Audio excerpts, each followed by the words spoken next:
Bonjour à tous et bienvenue sur cette nouvelle vidéo dans laquelle je vais présenter simplement aux joueurs débutants les règles de base et les éléments, on va dire, élémentaires à connaître quand on veut jouer l'ouverture, tout simplement, sans avoir aucune notion théorique. Donc il y a des règles qu'on retrouve dans quasiment toutes les ouvertures d'échecs et qu'il faut maîtriser. Il y en a trois principales sur lesquelles je vais principalement axer cette vidéo. Il y en a d'autres, mais qui sont un petit peu des règles secondaires, on va dire. C'est du bon sens, et donc vous allez comprendre tout de suite de quoi il retourne. Donc dans cette position, c'est la position initiale du jeu d'échecs, vous débutez la partie avec les blancs, et donc il y a trois choses à savoir et à maîtriser, c'est l'usage du temps, l'usage de l'espace et du matériel. Donc matériel, j'entends par simplement le matériel qui est présent sur l'échiquier. Vous savez tous que le pion compte pour 1 point, la tour 5, le cavalier 3, le fou 3 et la dame 9 ou 10 points selon la position. Donc on va dire euh, par matériel tout ce qui pourrait donner une différence entre notre position au niveau du matériel et la position adverse au niveau du matériel, c'est-à-dire par exemple si on a plus de points que lui, etc. Donc c'est un des premiers éléments à prendre en compte, le matériel.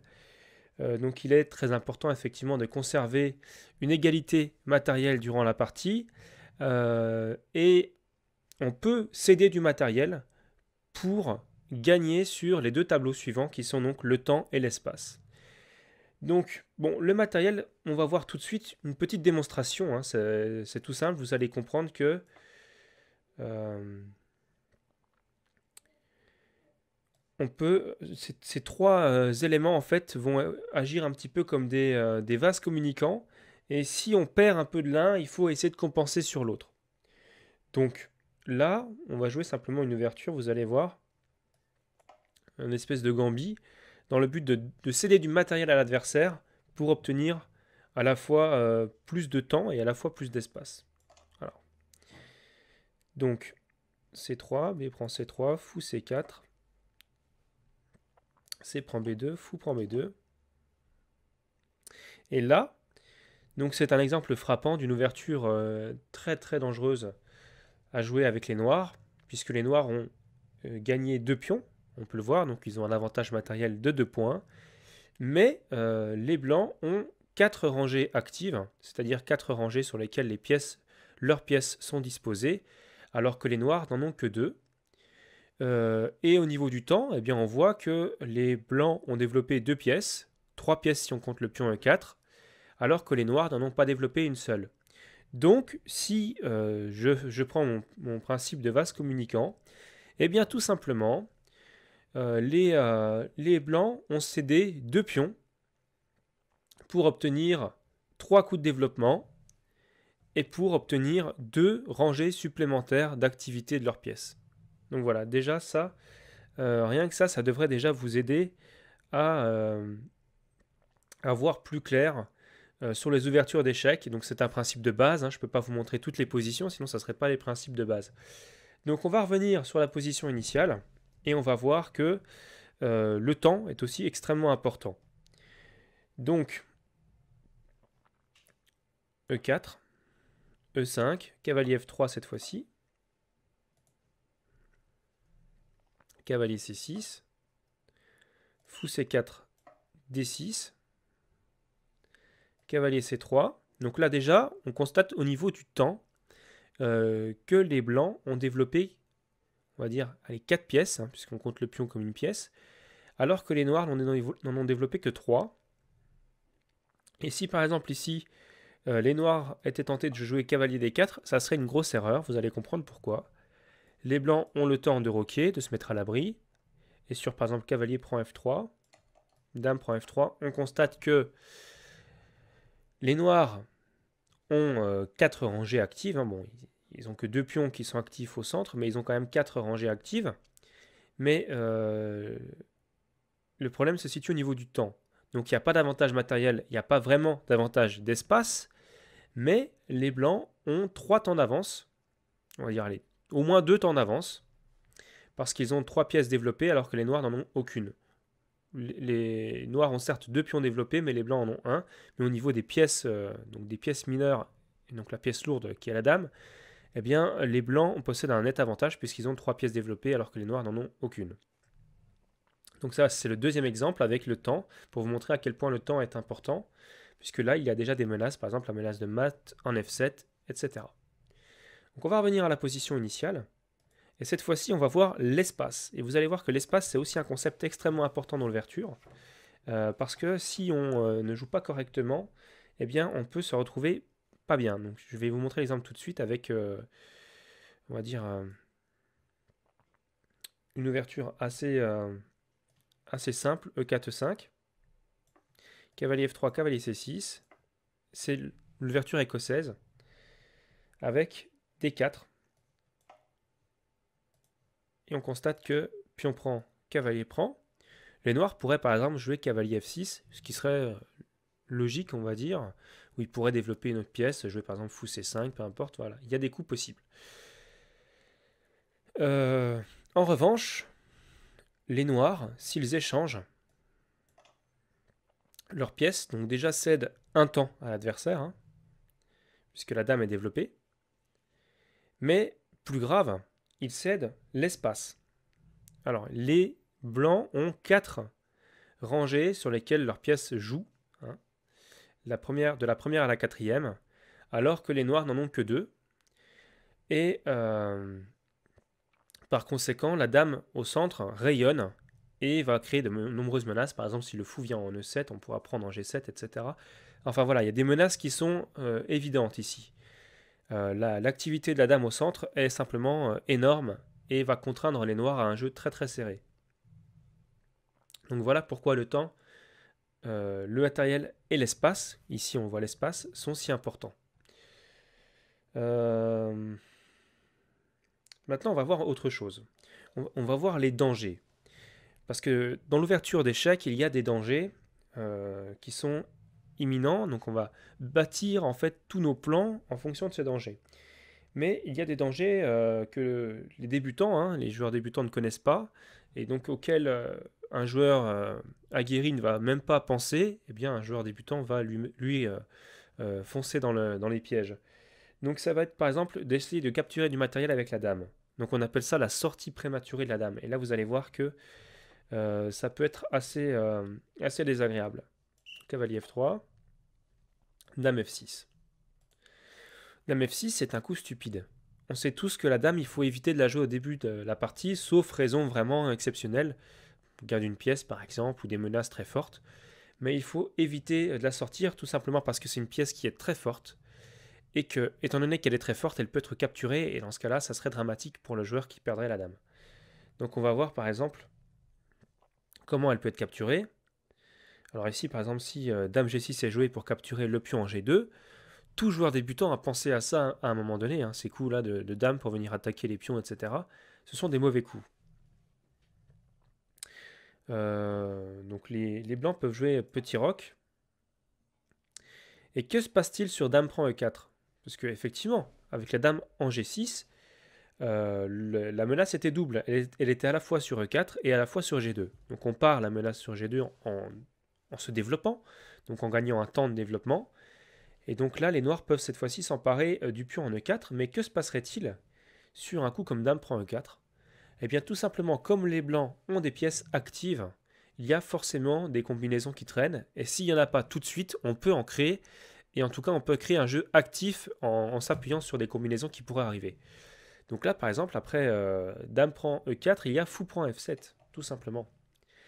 Et si roi prend F7, eh bien tout simplement cavalier G5, une fourchette royale entre le cavalier qui est en F7 et la dame qui est en E4, donc par conséquent du matériel va tomber. Donc voilà, c'est une autre règle de base à savoir pour les joueurs débutants, ne sortez pas votre dame prématurément dans le but de gagner du matériel, je veux dire, de façon aléatoire. Si une pièce est donnée dans des conditions dans lesquelles elle ne peut pas être récupérée, etc., c'est une chose, mais n'essayez pas de développer votre dame dans le but de créer des menaces avec elle au début de partie, puisque tout simplement c'est une pièce qui est bien trop forte et dont l'action n'est certainement pas d'aller capturer un pion par-ci par-là, quoi. Voilà. Donc après fou prend F7, roi E7 est quasiment forcé, et on va voir que même sur roi E7, il y a tour E1 par exemple, et le pion E5 va tomber, puisque tout simplement si dame F4 est joué, tour prend E5, voilà. Alors il y a maintenant la possibilité effectivement de prendre en F7, mais vous allez voir que, et c'est là où souvent le joueur de bon niveau fait la différence, c'est que c'est pas grave. Céder du matériel, c'est pas grave. Tant que vous avez des pièces développées, actives et qui menacent des choses, eh bien on peut céder du matériel. Donc après, tour prend E5, roi prend F7, D4. Voilà, on active encore une pièce en gagnant un temps de développement, puisque le fou en C1 attaque la dame en F4 du fait de la découverte, hein, de la poussée du pion en D4. Et par conséquent, effectivement, la dame doit se sauver, ce coup sur lequel les blancs pourront simplement développer encore une pièce ou créer des attaques, etc. Donc on va voir par exemple ce qui pourrait se passer après dame F6 peut-être. Dame F6 on va dire. Donc on va jouer cavalier G5 échec. On voit que la colonne E n'est pas disponible pour le roi noir puisqu'il est en F7 et que la tour est sur E5. Alors donc le roi est obligé de venir soit en G6, soit les noirs doivent donner la dame en faisant dame prend G5. Donc on va essayer roi G6. Dame D3 échec. Et là on voit qu'il y a de nombreuses menaces. Donc la dame F6 ne peut pas venir en F5 puisqu'il y aurait tout simplement dame prend, hein, je vous montre tout de suite. Dame prend vu que c'est protégé par la tour. Donc c'est pas possible. Donc le roi a deux possibilités ici. Soit il vient en H5, soit il vient en H6. Que se passe-t-il sur par exemple roi H5? Eh bien il y a tout simplement G4 échec. G4 échec. Donc si roi prend, il y a mat. C'est vrai que je raterai un éléphant dans un couloir, Voilà. mais certainement pas un mat. Donc on va jouer roi H6, admettons. Et là, que se passe-t-il sur roi H6?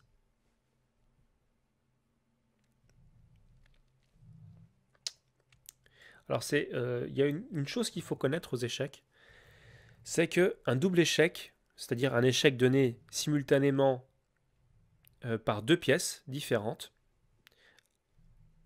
eh bien, force le roi adverse à se déplacer, puisqu'on peut pas, il n'y a aucun coup qui peut, comment dire, supprimer les deux échecs en même temps, simultanément. Donc, il faut que le roi ait des cases de fuite. Or là, moi, je vois un coup qui donne échec, et donc, qui donne un double échec, hein, avec une découverte, et qui empêche simplement le roi noir de pouvoir bouger, puisque on constate que le roi noir n'a plus de case. La case H5 est prise, la case G6 est prise par la dame, et la case G5 est prise par le fou en C1. Donc le roi noir n'a plus de case, donc si on donne double échec, c'est mat. Eh bien, cavalier F7, c'est mat. Voilà, c'est une variante. Alors, à la place de roi H5, on pourrait peut-être jouer tout simplement roi H6. Et sur roi H6, on va voir que, eh bien, tout simplement, le mat a lieu immédiatement en F7. Donc voilà pour ça. Donc là maintenant on va passer à un autre thème, c'est la chasse au matériel, donc un thème qui est très fréquent dans le milieu des débutants. Les débutants adorent essayer de capturer du matériel, mais c'est souvent une très très mauvaise idée. Donc on va tout de suite voir autre chose.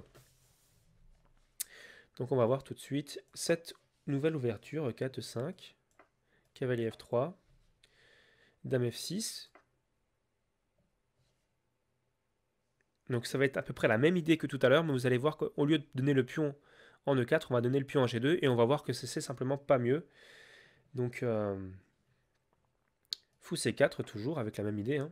Dame G6, et là D3, tout simplement. Dame prend G2. Donc voilà, les noirs ont gagné un pion. Mais les blancs ont déjà, si on regarde au niveau des développements, 2 pièces de sortie. Et là, bientôt, on va en activer une troisième, avec tour G1. La tour est protégée par le cavalier, la dame noire doit s'enfuir.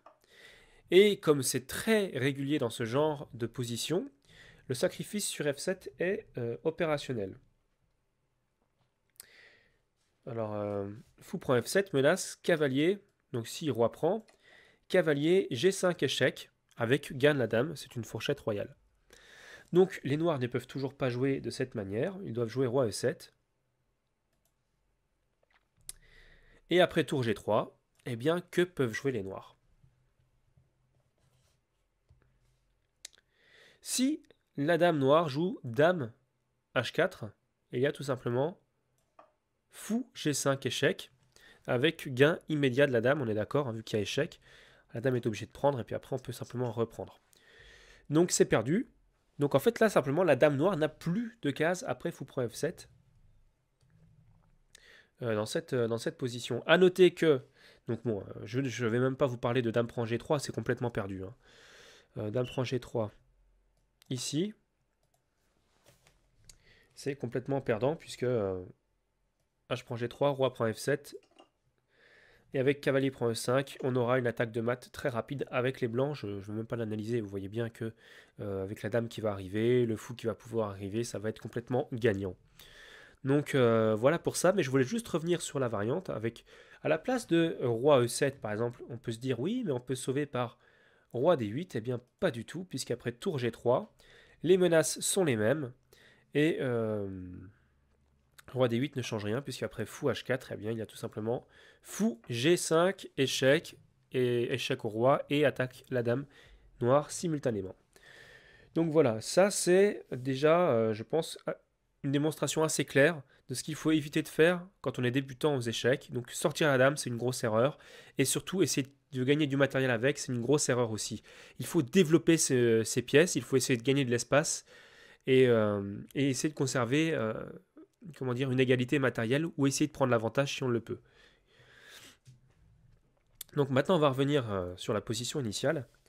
Et je vais vous parler cette fois-ci d'un autre thème qui est un thème tout aussi important que les autres, c'est la figure. Donc là, on a vu que c'était la dame hein, qui sortait, qui essayait de gagner du matériel.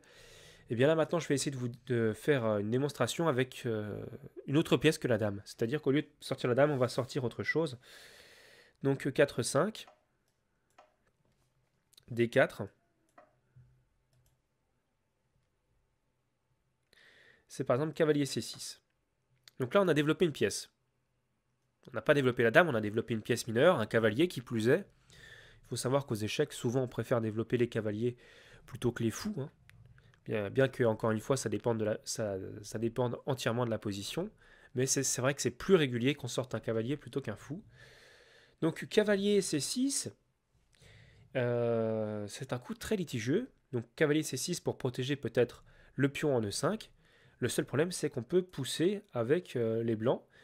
Et vous allez voir que si les noirs ne jouent pas le bon coup, ou les bons coups, on va dire, eh bien, ils perdent instantanément. Donc, comment? Eh bien, tout simplement, D5, sur cavalier B4. Que peut-il se passer sur cavalier B4, déjà? Donc, eh bien, tout simplement, les blancs vont jouer cavalier F3, développent une pièce, et attaquent le pion E5, et pourront attaquer plus tard ce cavalier. Ils ont le temps pour ça, puisqu'ils vont... ce cavalier en C6 protégeait le pion E5. Comme il est parti de son rôle protecteur, eh bien on va simplement jouer des coups qui vont attaquer ce qu'il était censé protéger. Et ensuite, on pourra l'attaquer lui ultérieurement. Donc ça, c'est déjà la réfutation cavalier F3 et la réfutation à cavalier B4. On gagne des temps de développement. Voilà. Alors sur cavalier A5, coup très curieux, on est d'accord? Eh bien tout simplement, cavalier F3 aussi. Donc avec la même idée d'attaquer immédiatement la pièce qui était défendue par ce cavalier, puisque ce cavalier avait un rôle. Et ensuite, donc après cavalier F3, on pourra essayer d'attaquer le cavalier A5. Et par exemple, si les noirs jouent le mauvais coup, D6, on va dire, B4 gagne immédiatement le cavalier noir. Donc c'est pour ça qu'il faut faire attention à, quand on sort une pièce, à faire en sorte qu'elle soit sortie dans de bonnes conditions. Et enfin, dans cette position, il y a le coup le plus mauvais finalement. C'est le coup cavalier D4. À cause de C3. Et donc là, on va faire un petit tour des cases disponibles pour le cavalier noir. Donc les cases C6 et E6 sont contrôlées par le pion D5 blanc. La case B5 est contrôlée par le fou blanc. La case F5 est contrôlée par le pion en E4 blanc. Et enfin, toutes les autres cases sont contrôlées par la dame. Donc, tout simplement, le cavalier est perdu. Et c'est pour ça qu'il faut faire très attention à ne pas développer une pièce n'importe comment, à ne pas laisser une figure aventurée sur l'échiquier. Et enfin, un autre thème extrêmement important, c'est le dernier thème de cette première vidéo sur adapté aux joueurs débutants, hein, sur comment jouer l'ouverture quand on est un joueur débutant et qu'on ne connaît absolument rien à la théorie, c'est le roi au centre. Et alors là, le roi au centre, je peux vous assurer que je pense que la majorité des joueurs débutants se sont vus prendre des raclés, et le mot est faible, en oubliant simplement de roquer ou simplement en laissant le roi au centre. Et vous allez voir que ça peut être très expéditif. Alors on va voir ça tout de suite. E4, E5, cavalier F3, cavalier C6, fou B5, donc l'espagnol, A6, x4. Donc là, on voit que les blancs vont pouvoir roquer assez rapidement. D6, D4, fou D7, petit roc, B5, fou B3,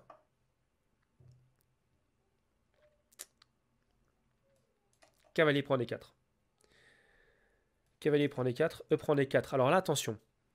Si on fait dame prend D4, il y a C5, suivi de C4, et le fou est perdu. On est d'accord? Par exemple, si je joue dame E3, il y a C4, et le fou est perdu. Il n'a plus de case. Donc on ne va pas pouvoir prendre le pion en D4 tout de suite. On va jouer un coup intermédiaire. Et le coup intermédiaire que l'on va jouer, tour E1. Tour E1 pour menacer la poussée et donc créer des menaces sur une colonne ouverte en plein centre. On voit que le roi noir n'a pas roqué. Et donc on va pouvoir exploiter ça. Donc si C5 est joué tout de suite, dans le but de venir à la fois protéger le pion D4 et créer la menace de capture du fou, de l'enfermement du fou avec la poussée C4, eh bien il y a tout simplement fou D5,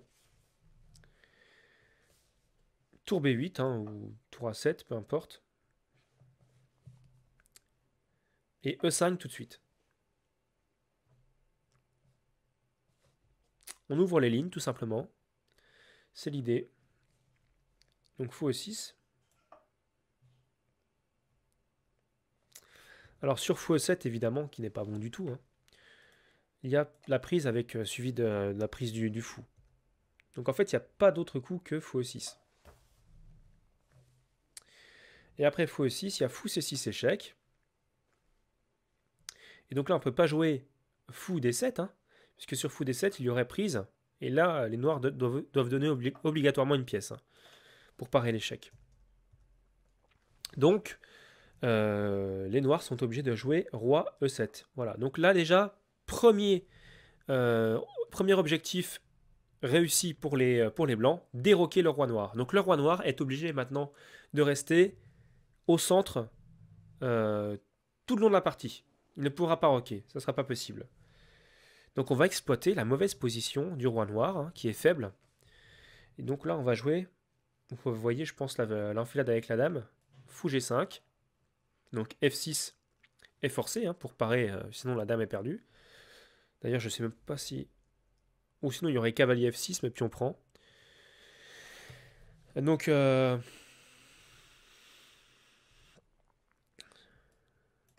la prise, donc la colonne s'ouvre. Déjà, c'est très important, la colonne s'ouvre. Donc G prend.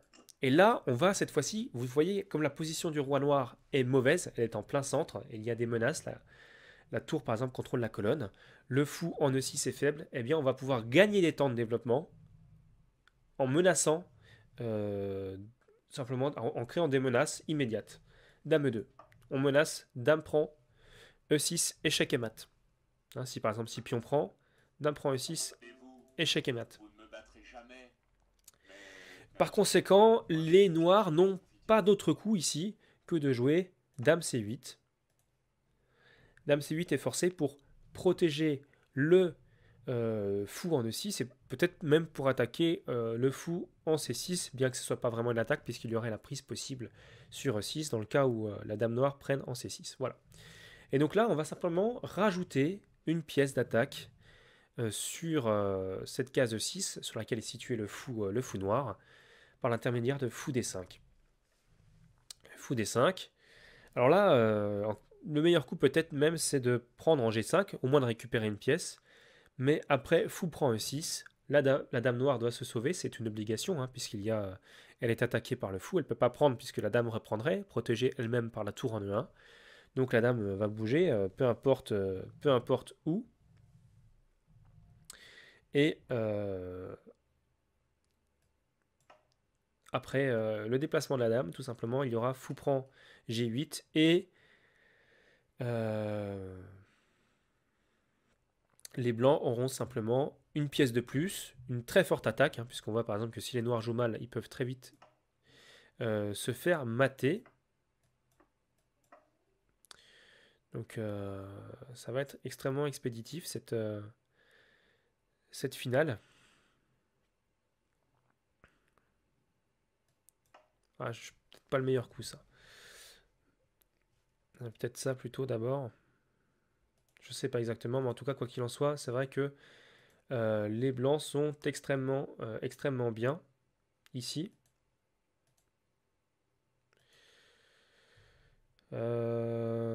Ah bah tout simplement tour E6 en fait, hein. Tour E6 c'est mat.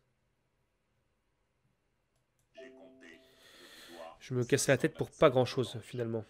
Donc tour E6 c'est mat. J'essaie de voir s'il y a autre chose. Dame F6 peut-être.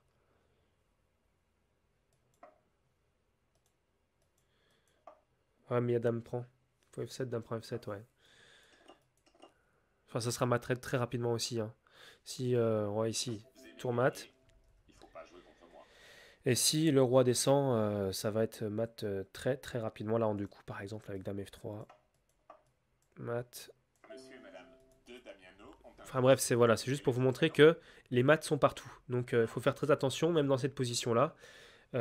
Si les noirs ne jouent pas correctement, ou encore une autre erreur, ça serait par exemple de jouer Aux ça, échecs. eh bien le mat peut arriver très vite.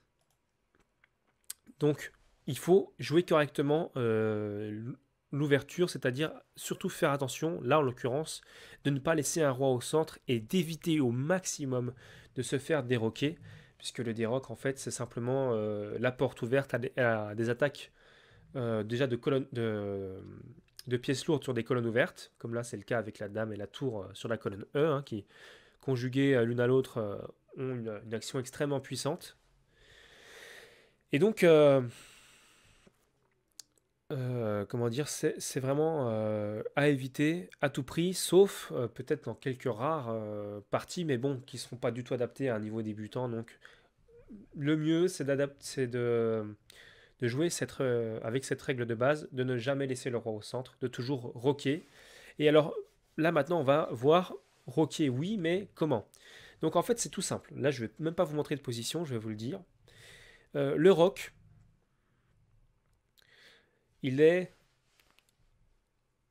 plus adapté, comment dire, si votre adversaire développe une attaque, par exemple sur l'aile dame, le plus évident, c'est de faire petit roc. C'est-à-dire qu'en fait, il faut roquer dans l'endroit où on est le plus en sécurité avec le roi, où on peut être attaqué le moins facilement. Allez, je vais quand même vous montrer une position peut-être. Euh, allez, je vais vous montrer une position. Admettons qu'on ait ce type de position. Je schématise, hein, mais bon. Grosso modo, ça serait à peu près l'idée. Dame serait, je sais pas, peut-être en... allez, dame serait là. Il est évident que dans une position de ce type-là, le grand roc, il paraît très très compliqué parce que on a comment dire, une attaque au niveau des chaînes, au niveau de la chaîne de pions noirs, au niveau de l'aile dame, qui va fragiliser énormément les pions du roc, hein, les pions qui sont vraiment le soutien euh, le plus, euh, le plus important d'un roc. Donc par conséquent, le petit roc paraît vraiment le grand roc pardon paraît vraiment très litigieux, alors que le petit roc, lui, avec un fou en fianchetto, des pièces qui sont bien positionnées, une bonne chaîne de pions, paraît beaucoup plus logique. Voilà. À l'inverse, je vais essayer d'initialiser et de vous montrer une autre position. À l'inverse, si on a ce type de position, par exemple, je sais pas, je vais mettre allez, comme ça. Mince.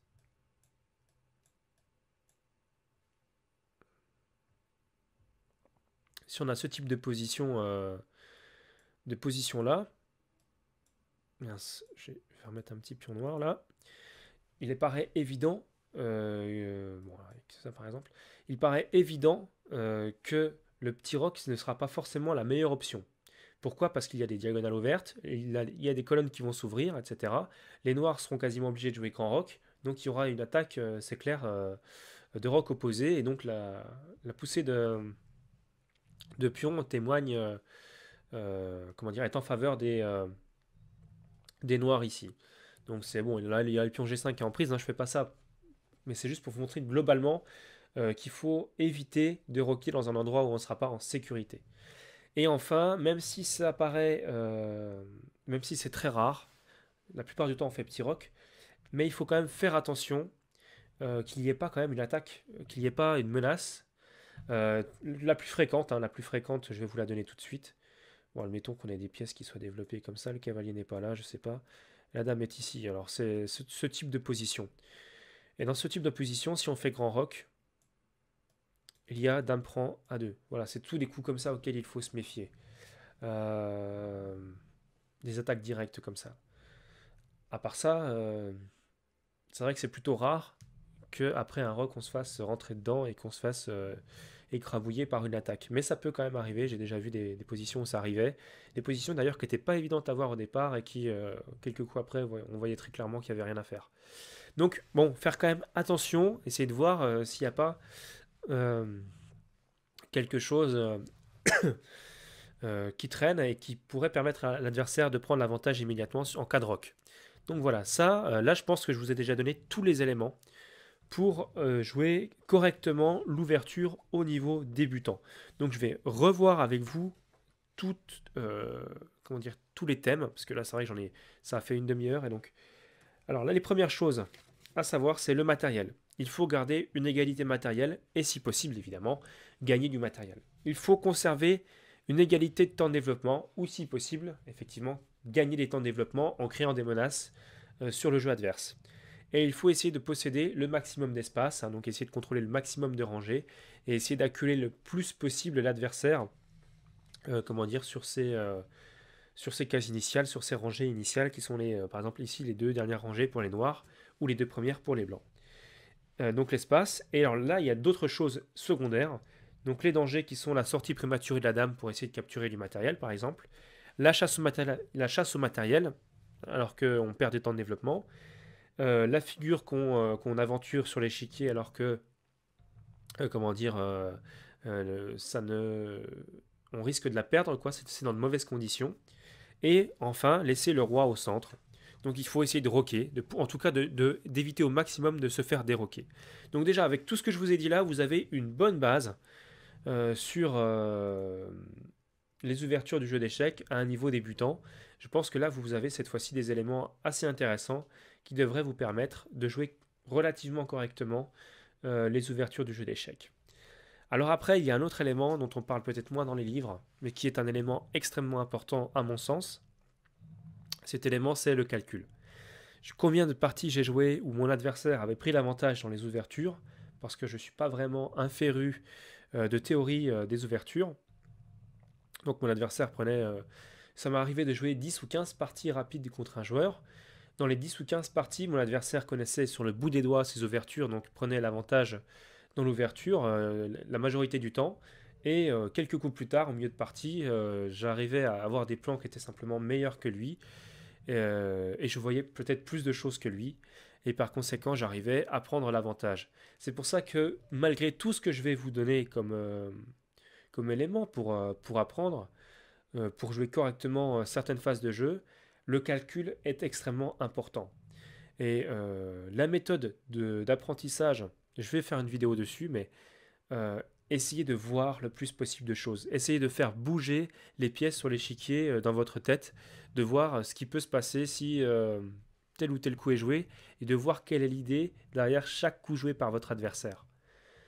En fait, je pense que ce qu'il faudrait quand vous jouez une partie, c'est d'essayer de voir déjà tous les coups d'attaque directs de votre adversaire, de voir s'il y a des échecs possibles, qu'est-ce qu'ils peuvent apporter, ces échecs à votre adversaire, et de voir s'il y a des sacrifices. Et qu'est-ce que peuvent apporter les sacrifices, même si parfois ils paraissent complètement délirants, ils peuvent s'avérer être très forts. Donc voilà, déjà, regardez toutes ces attaques-là directes, et vous allez voir que si vous regardez scrupuleusement ces attaques directes, donc que ce soit des échecs, des prises ou des sacrifices, eh bien, vous aurez déjà, comment dire, une bonne, une, enfin, ouais, une vision de jeu qui soit quand même déjà correcte, on va dire, à un niveau débutant, et qui devrait vous permettre de parer, en tout cas, aux menaces les plus élémentaires, les plus directes. Et c'est très important. Quelquefois, un simple échange de pièces peut changer complètement la position, la disposition, et des menaces peuvent apparaître alors qu'elles n'y étaient pas au coup précédent. Donc voilà, c'est quelque chose que je ne peux pas vous apprendre facilement. Je vais vous faire une vidéo pour vous montrer comment jouer, comment apprendre à jouer, mais je ne pourrai pas faire le travail à votre place. Il va falloir passer du temps à calculer des variantes. Il va falloir apprendre à le faire correctement. Et donc ça sera un travail personnel que vous devrez faire. Je pourrais juste vous dire comment travailler, mais je ne pourrai pas le faire à votre place. Donc voilà, je pense que là déjà vous avez la base concernant les ouvertures.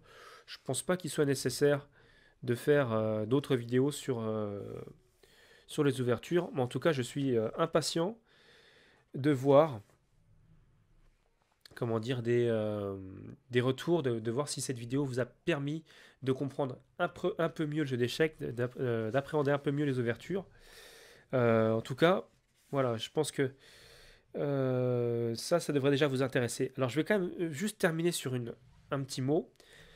En plus de tout ce que je viens de vous dire, essayez d'éviter de vous affaiblir. C'est-à-dire jouer des coups, il faut que vos pièces soient coordonnées, qu'elles soient protégées les unes avec les autres, qu'elles se protègent les unes les autres. Il faut que vos pions soient soutenus. Il faut essayer de veiller à avoir une bonne structure de pions, c'est-à-dire des pions qui puissent tous se protéger, hein, qu'il n'y ait pas de pions isolés ou de pions doublés, c'est pas très bon. À moins d'avoir une compensation, par exemple un paire de fous, quelque chose comme ça. Donc essayez d'avoir, en plus de ce que je viens de vous dire, une bonne structure de pions et de ne pas avoir d'affaiblissement dans votre jeu. Et déjà là, je peux vous assurer que vous ferez déjà des progrès énormes et que ce sera beaucoup plus dur de vous battre. Donc voilà, j'arrive au bout de cette vidéo. Je vous remercie de l'avoir regardée. J'espère qu'elle vous a vraiment, comment dire, permis de découvrir sous un nouvel aspect les ouvertures du jeu d'échecs et comment jouer les ouvertures quand on est tout débutant. J'attends, donc, comme je vous l'ai dit, des retours, hein. N'hésitez pas à être franc. Dites-moi clairement s'il y a des choses qui vous ont pas plu. Si vous auriez aimé que je vous présente les choses différemment, je sais pas exactement ce que vous désirez. C'est un thème très vaste, donc c'est pas évident d'avoir un angle d'approche qui puisse satisfaire tout le monde.